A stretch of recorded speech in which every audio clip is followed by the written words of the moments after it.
नमस्कार, मी प्रज्ञा आणि तुम्ही पाहताय न्यूज अनकटच्या सकारात्मक बातम्या, जिथे प्रत्येक बातमीत आहे आशेचा किरण।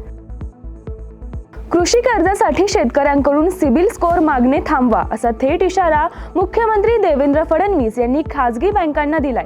मुंबईत पार पडलेल्या राज्यस्तरीय बँकर्स समितीच्या बैठकीत ही भूमिका मांडताना मुख्यमंत्र्यांनी ICICI, HDFC आणि ॲक्सिस बँकांवर तीव्र नाराजी व्यक्त केली आहे। सिबिल स्कोअरची मागणी करून शेतकऱ्यांना अडचणीत टाकणाऱ्या बँकांविरोधात सरकारनं FIR दाखल केल्याचं त्यांनी यावेळी सांगितलंय। राज्य सरकारच्या स्वयं पुनर्विकास कर्ज योजनामुळे महाराष्ट्रातील जुन्या सहकारी गृहनिर्माण संस्थांना आता बिल्डरकडे न जाता स्वतःच्या इमारतींचा पुनर्विकास करता येणार आहे।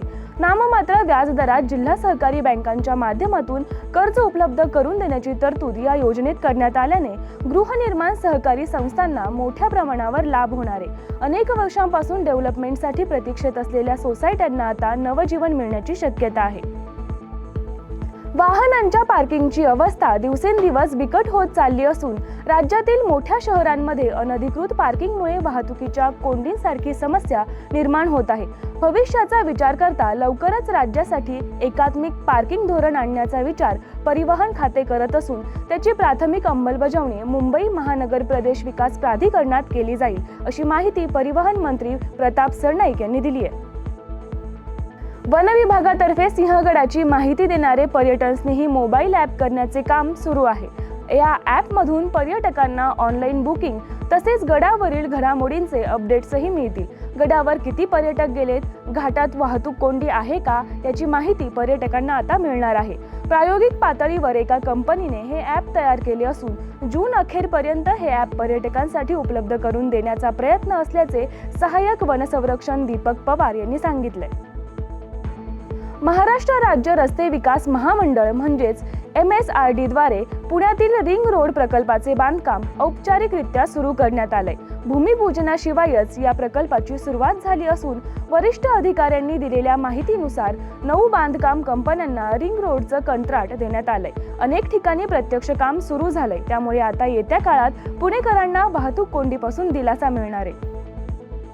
सोमेश्वर फाउंडेशन आयोजित पुणे आयडॉल स्पर्धेचे उद्घाटन औंध येथे पंडित अजय पोहणकर यांच्या हस्ते संपन्न झाले। गायकांना वाद्यवृंदांसह गायनाचे व्यासपीठ मिळवून देण्याचे सोमेश्वर फाउंडेशनचे काम कौतुकास्पद आहे। या संधीचा फायदा महाराष्ट्रातील नवोदित गायकांनी घ्यावा, असं मत ज्येष्ठ गायक पंडित अजय पोहणकर यांनी व्यक्त केले। केंद्रीय औद्योगिक सुरक्षा दल म्हणजेच CISF ने क्रीडा कोट्याअंतर्गत हेड कॉन्स्टेबलच्या 403 पदांसाठी भरती जाहीर केली आहे। या मोहिमेअंतर्गत पुरुष आणि महिला खेळाडूंची भरती केली जाईल। उमेदवार अधिकृत वेबसाईटद्वारे ऑनलाईन अर्ज करू शकतात।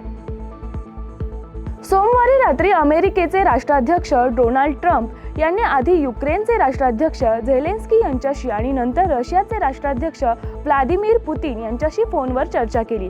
युद्धावर ट्रम्प आणि पुतिन यांच्यात सुमारे 2 तास चर्चा झाली असून जर योग्य करार झाले तर रशिया आणि युक्रेनमध्ये काही काळासाठी युद्धबंदी शक्य आहे, असं पुतिन यांनी म्हटल्याची माहिती सूत्रांकडून मिळतेय। हे युद्ध थांबल्यास लाखो लोकांचे प्राण वाचतील, अशी आशा जगभरातील लोकांनी व्यक्त केली आहे। या बातमीसह न्यूज अनकटच्या सकारात्मक बातम्यांमध्ये इथेच थांबूया। अशाच आशादायी बातम्यांसाठी पाहत रहा न्यूज अनकट।